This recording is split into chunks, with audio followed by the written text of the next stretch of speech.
Daily. Taste the Daily. Thiruvarur மாவட்டம் நன்னிலம் அருகே உள்ள குவளைக்கால் பகுதியில் நேரடி நெல் கொள்முதல் நிலையத்தை உடனே திறக்க வேண்டும் என விவசாயிகள் கோரிக்கை விடுத்துள்ளனர்.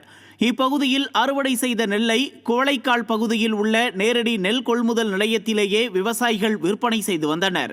ஆனால் தற்போது இன்னும் குறுவை நெல் கொள்முதலுக்கான குவளைக்கால் நேரடி நெல் கொள்முதல் நிலையம் திறக்கப்படாததால் உடனே நெல் கொள்முதல் நிலையத்தை திறக்க வேண்டும் என விவசாயிகள் கோரிக்கை விடுத்துள்ளனர். ஸ்டாலின் அரசின் மெத்தன போக்கால் விவசாயிகள் நெல் உள்ளிட்ட விளைபொருட்களை பல கிலோமீட்டர் தொலைவில் உள்ள நெல் கொள்முதல் நிலையங்களுக்கு எடுத்துச் செல்லும் நிலை உள்ளதாக குற்றம் சாட்டப்படுகிறது.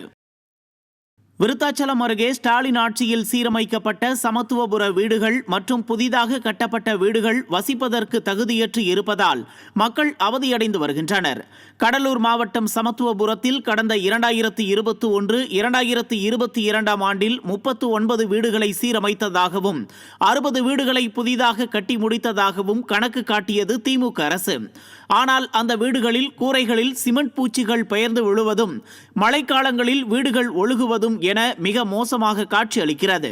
எப்போது இடிந்து விழுமோ என்ற அச்சத்திலேயே மக்கள் வசிப்பதாக வேதனை தெரிவித்துள்ளனர்.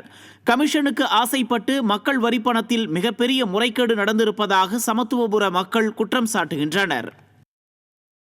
நான் 30,000 கொடுத்தேன், 4.5 லட்சம் வாங்கினேன்னு சொல்றாங்க. எல்லாம் வீடு அங்கங்கே ஒடிஞ்சு அங்கங்கே போகுது. எல்லாம் இது மாதிரி ஒட்டு எல்லாம் நாங்கள் ஒட்டியிருக்கோம் சார்.